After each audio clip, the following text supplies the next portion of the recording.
Fala galera, boa tarde a todos aí, tá? Olha, eu queria mandar um abraço bem forte aí a todos os mais de 700 inscritos aí do canal Desmontando os Mitos. Muito obrigado a todos, viu?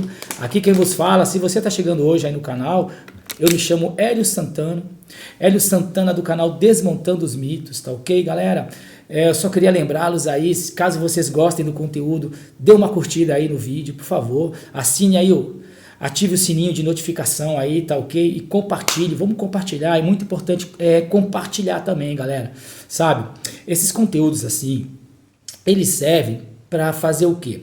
Não é para mudar a cabeça de quem já está enganado. Não, cara, de quem já está enganado, olha, quem já está enganado pela religião, não precisa nem vir no meu canal aqui, dar sua opinião, não precisa. Porque o conteúdo desse aqui não é assim, ó, tirar o doente. O doente que já está em estado terminal, né?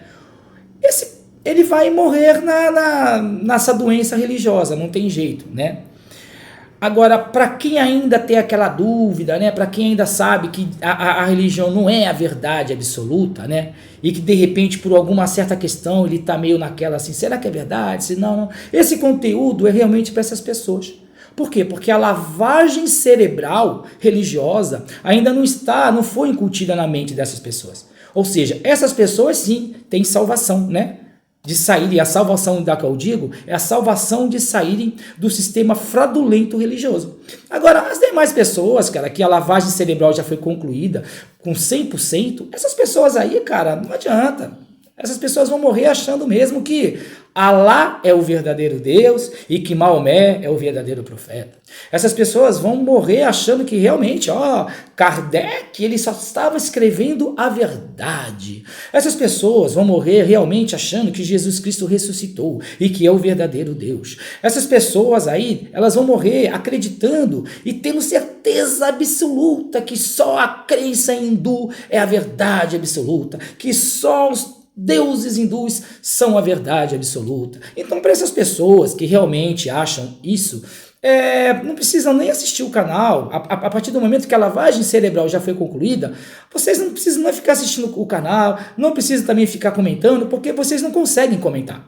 A única coisa que vocês conseguem é digitar um monte de desculpas idiotas, desculpas esfarrapadas. E vocês já perceberam que, independente da desculpa que vocês digitam, vocês só não conseguem fazer algo. E esse algo é realmente, sabe o quê? Provar a existência de tal Deus. Ou seja, os comentários de vocês, a partir do momento que eles não forem provar a existência de tal Deus, então todos esses comentários aí, eles são o quê? Inúteis. Por quê? Nenhum comentário vai fazer o quê? A pessoa que realmente sabe que deuses não existem, nenhum comentário vai mudar a cabeça dela. Porque para essa pessoa, ela sabe muito bem que a única coisa que poderia fazer mudar a cabeça dela é a prova concreta, plausível da existência de um desses deuses aí acreditados pela nação aí, pelo mundo inteiro. Então, a partir do momento que você não for provar, não perca seu tempo, cara. Você está perdendo tempo aqui. Porque, assim, pessoas sensatas, pessoas inteligentes, elas não vão cair em desculpa esfarrapada, é isso que vocês não entendem. Quem cai em desculpa esfarrapada de pastor, quem cai em desculpa esfarrapada de padre, quem cai em desculpa esfarrapada de kardecista, são os crentes dessas determinadas lendas, dessas determinadas fábulas. Pessoas suscetíveis a acreditarem em lendas, elas também são suscetíveis em acreditarem em desculpas esfarrapadas, desculpas idiotas. Porém, pessoas inteligentes, pessoas sensatas, elas não acreditam em desculpas esfarrapadas. Então, por favor, não percam o tempo de vocês, tá bom? Vindo aqui nesse canal. Ou provam ou saem fora. Galera, então é o seguinte, antes de tudo, eu gostaria de mandar um abraço muito forte para Soraya. Soraya, você se estiver me ouvindo, olha, muito obrigado, tá? E eu tô te agradecendo não só por mim, mas por todas as pessoas, né, que têm canais no YouTube, de cunho assim ateísta, nossa, o trabalho que você faz de divulgação, de compartilhamento aí dos nossos conteúdos, nossa, é maravilhoso. Poxa vida, eu queria te agradecer muito mesmo, de coração. E eu sei que todos as pessoas também que têm canais de YouTube, do qual você também compartilha, eles vão concordar comigo, não é verdade? Todos mesmo, sem exceção. Queria mandar também, olha gente, queria mandar também um abraço para o Antônio Miranda. Antônio Miranda, um abraço, cara. Olha, poxa vida, o trabalho que você está fazendo aí, tá? Mostrando trabalhos acadêmicos aí, tá? Para toda essa galera. Puta, é maravilhoso esse trabalho de você, tá bom? Porque o que acontece é o seguinte, muitos dos líderes religiosos, né? Pastores, padres, eles sabem de tudo isso e muito mais. Porém, a desonestidade deles faz com que eles não comentem essas coisas em seus púlpitos, né? A única coisa que eles gostam de comentar nos seus púlpitos é o seguinte, é a respeito do dízimo, né? Mas é muito importante realmente o seu trabalho, viu? Jason Ferreira também. Jason, olha, cara, queria parabenizá-lo também pelo seu trabalho aí no canal. Cara, isso que você está fazendo agora, de trazer aí, sabe, ex-cristãos, enfim, ex-católicos, ex-kardecistas, né? Todas essas pessoas que já foram enganadas aí pela fraude das religiões. Cara, esse trabalho aí é show de bola, cara, muito bom mesmo. E eu estou sempre assistindo, inclusive, tá? Se eu fosse um cristão aí, eu até poderia participar do seu canal, mas eu nunca fui assim, imbecil o suficiente para realmente acreditar mesmo, assim, sabe? Eu sempre tive dúvida comigo, nunca fui de fato evangélico, nunca fui de fato nada dessas coisas aí. Mas, ó, cara, parabéns aí, tá? Pelo seu trabalho aí. Bom, galera, seguinte, vamos em frente que atrás vem crente. Galera, o vídeo de hoje é sobre a seguinte pergunta. A gente pode crer nas promessas do Deus narrado da mitologia judaica cristã? Essa é a pergunta. A gente pode realmente crer nessas promessas, né, narradas na Bíblia? Porque, de repente, o que acontece? Você pode vir aqui no livro de Números, capítulo 23, né, e ir até o versículo 19 e ler essa proeza aqui, né? Deus não é como os homens que mentem. Não é um ser humano que muda de ideia. Quando foi que Deus prometeu e não cumpriu? Quando foi? Quando foi isso que ele prometeu e não cumpriu? Ele diz que faz e faz mesmo. Olha isso. Aí tu lê uma coisa dessa, né? Que inclusive padres, pastores adoram pegar esses versículos assim, né? E mostrar para a galera, né? Para as ovelhinhas lá, né? Olha como Deus é maravilhoso. Olha o que está escrito aqui, ó. Deus não é como os homens que mentem. Não, Deus não mente. Olha só. Não é um ser humano que muda de ideia. Não, Deus não muda de ideia. Quando foi que Deus prometeu e não cumpriu? Quando? Aí as pessoas não leem a Bíblia, elas acreditam nesses padres, elas acreditam nesses pastores. Por quê? Elas não leem a Bíblia. Elas não conseguem ler a Bíblia toda. E além de ler a Bíblia toda, elas não conseguem anotar, lembrar do que realmente estão lendo e ver depois se o que está lendo bate com outra coisa que vão ler futuramente. Eli, por que você está falando isso? Por que eu estou falando isso? Porque é o seguinte, quando você diz para mim que Deus não é como os homens que mentem, não é um ser humano que muda de ideia, você não está sendo sincero, pastor. Você sabe disso. A tua ovelha não sabe disso, porque ela não lê, mas se você fez teologia, se você realmente conhece a Bíblia, pastor, padre, você sabe que você é um desonesto, você sabe que você é um hipócrita.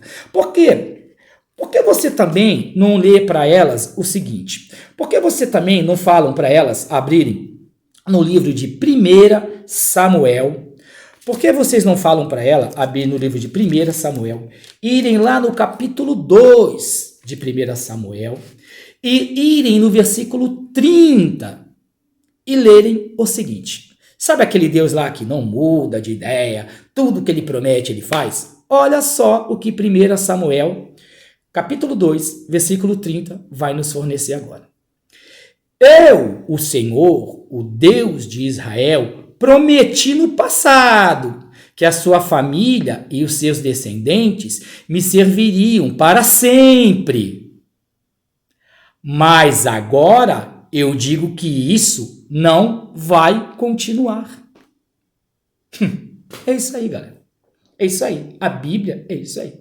Agora, o desonesto, é por isso que eu falo, quando eu falo assim, ó, todo pastor é desonesto e hipócrita, ainda tem gente que fala assim para mim, não, Hélio, você não pode generalizar. Como não posso generalizar, cara?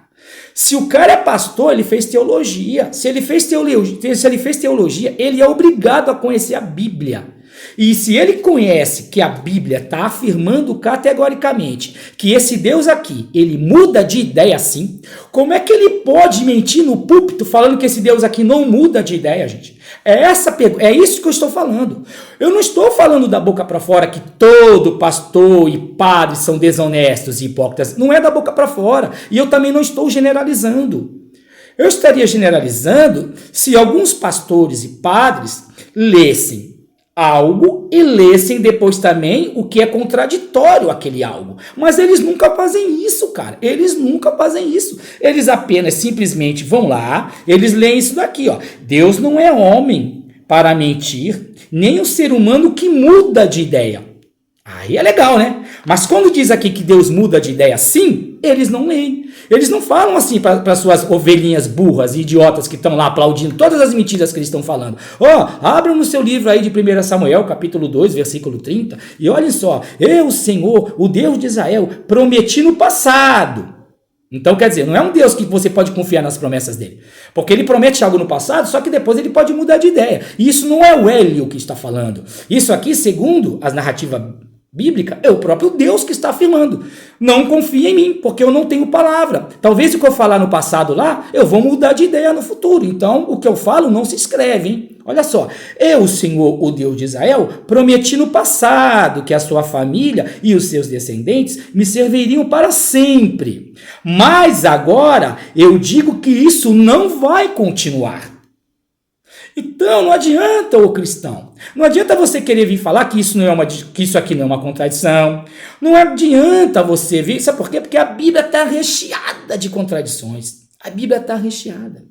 Esse Deus aqui que diz mudar, se você agora for, suponhamos, se você for no livro de, vamos aqui, Jeremias, olha só, abram suas Bíblias aí no livro de Jeremias, capítulo 18, tá? E vamos ler o seguinte aqui, versículo 8, tá? Mas se essa nação ou esse reino abandonar a sua maldade, então eu mudarei de ideia a respeito daquilo que tinha prometido fazer. Mas aí é que o problema é esse. O pastor te fala isso?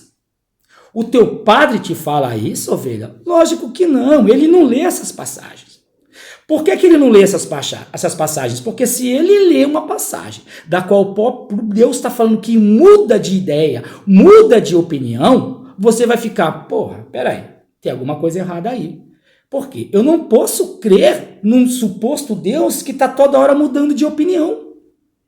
Eu não posso. Porque isso cai em contradição. Cai em contradição quando você vai vir aqui, suponhamos, você vai lá no livro de Malaquias, capítulo 3 e versículo 6, está escrito o seguinte, o Senhor diz, olha só, aqui segundo aqui o próprio Senhor que está dizendo, hein? Eu sou o Senhor e não mudo. Eu sou o Senhor e não mudo. Se esse camarada aqui existisse, ele seria um puta mentiroso. Porque ele fala que não muda, porém ele muda toda hora. Ele está toda hora mudando. O que ele fala lá já não serve mais agora. Ele diz algo no passado, depois ele já fala que o que ele falou já não está valendo mais nada. Vocês estão entendendo? Eu, o Senhor, não mudo. Aí quando você vem aqui em Jeremias 18, o mesmo cara que fala que não muda, está falando, mas se essa nação ou esse reino abandonar sua maldade, então eu mudarei. Se esse ser existisse, ele também seria um mentiroso. É isso, porque mentira é isso. Mentira é isso. Mentira é você alegar algo e depois você fazer totalmente o oposto daquilo que você alegou. Vocês estão entendendo? Isso é mentira. Não tem como vocês saírem disso. E vocês vão ficar muito putos comigo agora. Por que vocês estão putos comigo, cristãos? Porque vocês sabem que o que eu estou mostrando para vocês é baseado na própria Bíblia. E vocês foram ensinados, porque vocês não investigam a Bíblia. Não, vocês acreditam no que o pastor de vocês está falando. Olha só, vocês acreditam bem no cara que quer que você continue acreditando em algo para poder pegar o seu dinheiro. Ou seja, vocês estão acreditando naquilo que o cara que está pegando o seu dinheiro está falando para você. Mas você não é capaz de vir aqui e pesquisar na própria Bíblia se o que ele está falando é de fato verdade. A própria Bíblia não dá respaldo para as mentiras que os pastores e os padres falam em seus púlpitos. Esse é o problema. Aí você vem falar que, o ateu quer espalhar o ódio. Não, cara, o ateu não está espalhando ódio nenhum. Desde quando ensinar as pessoas o que realmente está escrito na Bíblia é espalhar o ódio.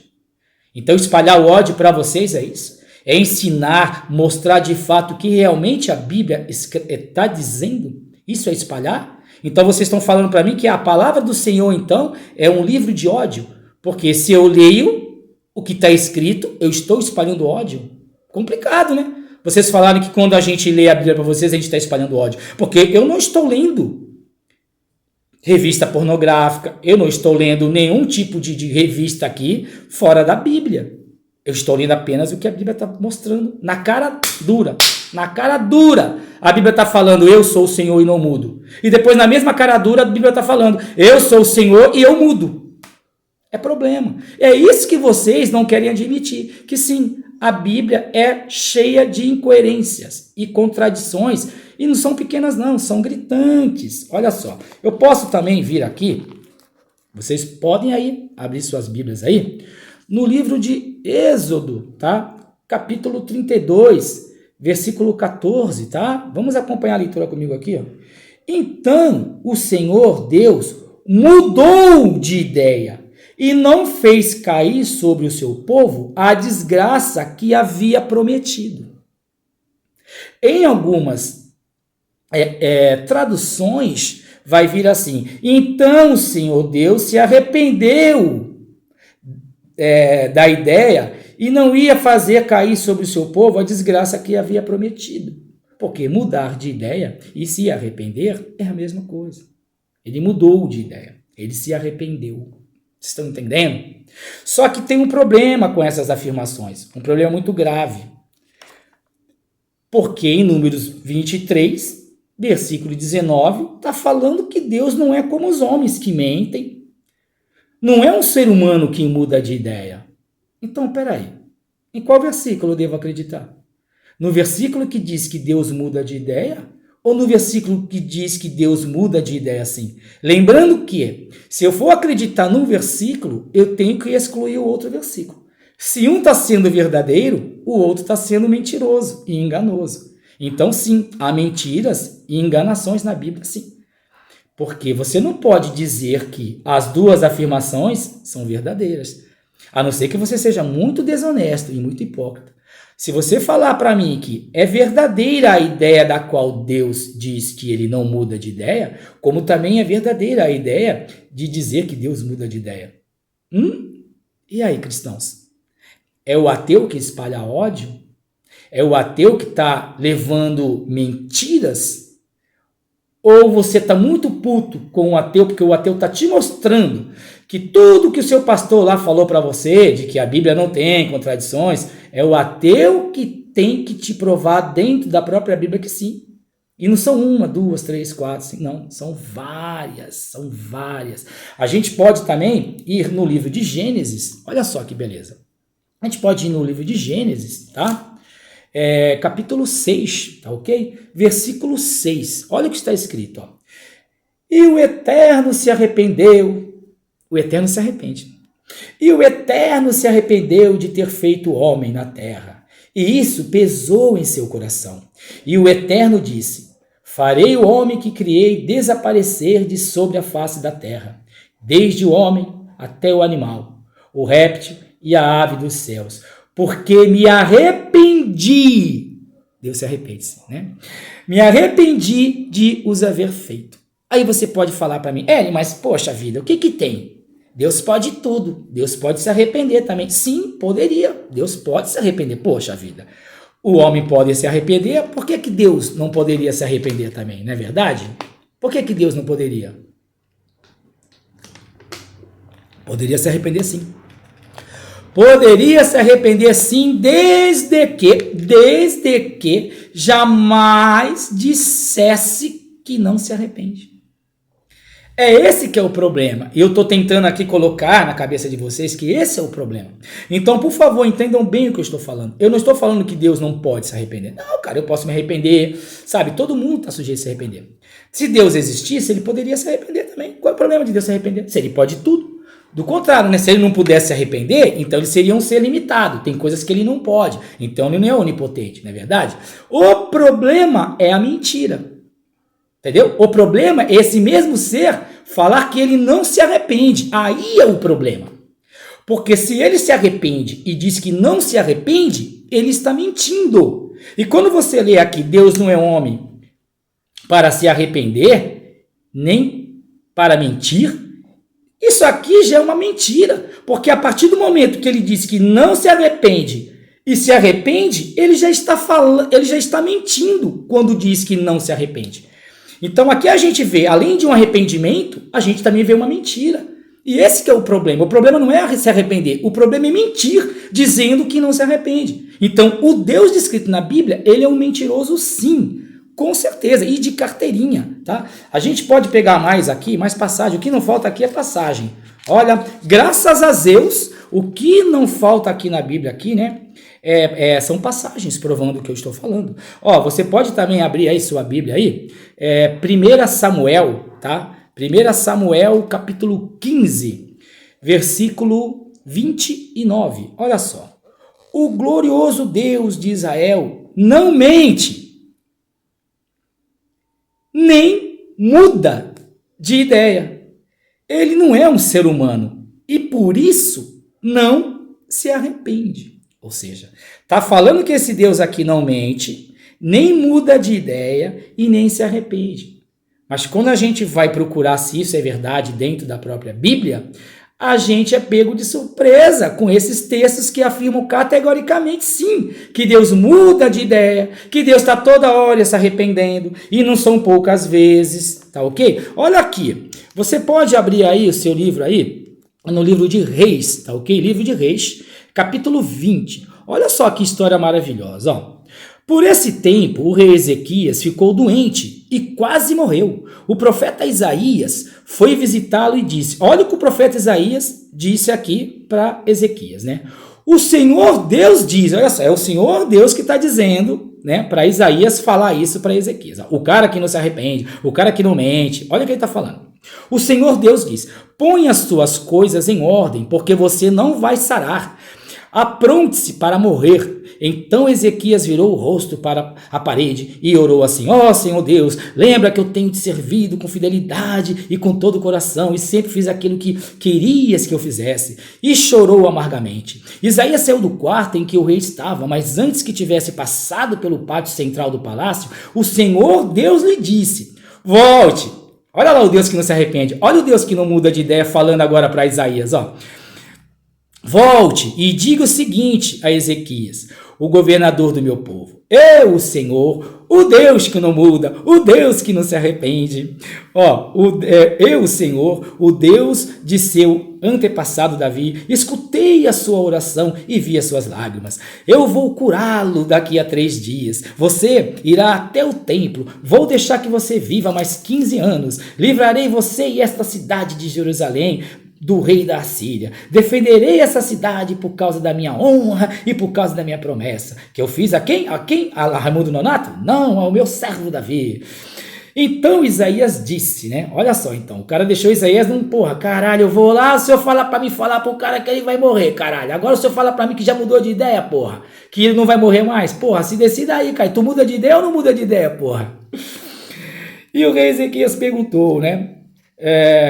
Então Isaías disse, versículo 7, então Isaías disse, ponha uma pasta de figos em cima da tua úlcera do rei, e ele ficará bom. E o rei Ezequias perguntou, qual será o sinal que o Senhor Deus vai me curar? E de que daqui a 3 dias eu poderei ir ao templo? Isaías respondeu, né?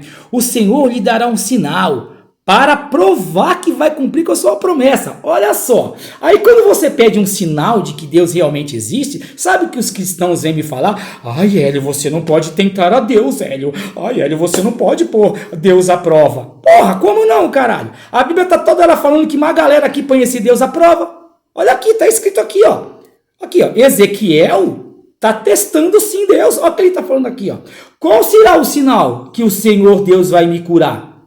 Eu tenho que ter uma prova. Não é assim não. Comigo não vem com teoria não. É isso que Ezequiel está falando. Ele tem que dar uma prova que o que ele está falando é verdade.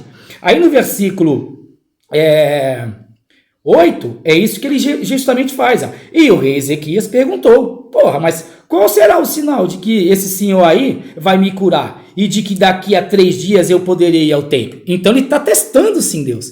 E tu acha que Deus vai fazer o que com ele? Ah, agora só porque tu está me testando eu não vou fazer o que tu quer? Não, cara, olha como esse Deus é com quem tenta ele, ó.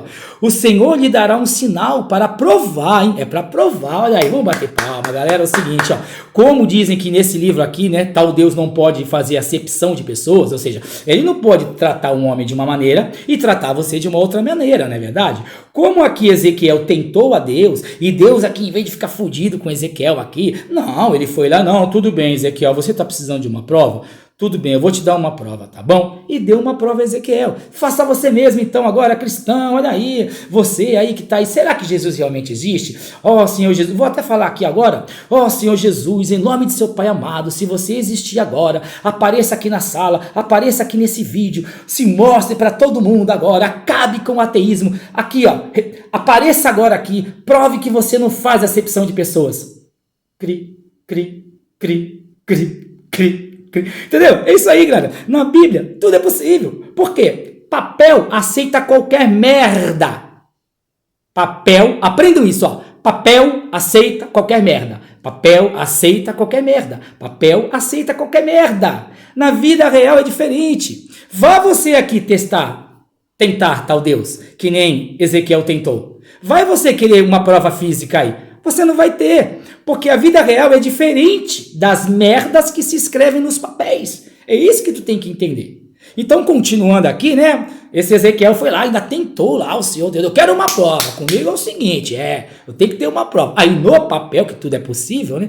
No papel o Senhor lhe dá até um sinal para provar que vai sim cumprir com a sua promessa. Ainda fala, o que você prefere? Que a sombra da escadaria avance 10 degraus ou volte 10 degraus? Ezequiel ainda responde, ele ainda tem, não, eu prefiro que seja assim, ó. Aí Ezequiel respondeu, fazer a sombra avançar 10 degraus é fácil, eu quero é que ela volte 10 degraus. Então Isaías orou a Deus, o Senhor, e ele fez a sombra voltar 10 degraus na escadaria feita pelo rei Acais. Então aqui, esse versículo também está nos provando o quê? Que você pode tentar Deus sim, e ele vai te dar uma prova. Você pode sim pôr esse Deus à prova, que ele vai te dar uma prova. Se ele existir de fato, e não só apenas dentro da Bíblia, e se ele realmente não faz acepção de pessoas, né, como os cristãos gostam de falar, Deus não faz acepção de pessoas, ele não pode tratar uma pessoa diferente da outra. Então, se você agora pedir uma prova real da existência de tal Deus, ou então você pedir uma prova para ele, né, Senhor Deus, se o Senhor existir agora de fato, faça com que o sol escureça agora, nesse exato momento, para que toda a população da terra... Toda não, né? Porque a Terra não é plana. Para que a maioria das pessoas da Terra vejam agora em tempo real que o sol escureceu. Oh, aleluia, alabachúria. Não é verdade? Poderia ser assim. Porque a própria Bíblia está falando, não, você pode tentar Deus sim, pô. Porra, aqui Ezequiel tentou. E Deus não pode fazer acepção de pessoas. Vocês estão entendendo? Seguinte, galera. A Bíblia é assim. É cheia de erro, cheia de contradições. Ainda vem uma pessoa para mim e vem falar para mim que não, Hélio, Deus não muda. A palavra do Senhor, se ele disse uma coisa, é a mais pura verdade. Se ele falou que vai fazer, ele vai fazer. Mas não é assim que a gente vê, né? Não é assim, né? Mas se essa nação ou esse reino abandonar sua maldade, então eu mudarei. Eu mudarei de ideia a respeito daquilo que tinha prometido fazer. Olha só. Então a gente não pode acreditar nas suas promessas. Aqui, ó, Jeremias, capítulo 18, versículo 8. Mas se essa nação ou esse reino abandonar a sua maldade, então eu mudarei de ideia a respeito daquilo que tinha prometido fazer. Ou seja, o que ele promete, foda-se, porque amanhã ele pode mudar de ideia sobre as suas promessas. Então, além de você, cristão, não conseguir provar a existência de tal Deus, ao menos a Bíblia está me provando que ele não é de confiança. Ele não é um ser que pode cumprir justamente com o que ele diz, porque ele muda de ideia. As suas promessas não podem ser levadas aos pés das letras, porque ele muda de ideia toda hora, se arrepende toda hora. E é isso que eu estou provando biblicamente. Galera, fui. Um abraço a todos, carinho de coração, um beijão, ó. Show! Até o próximo vídeo!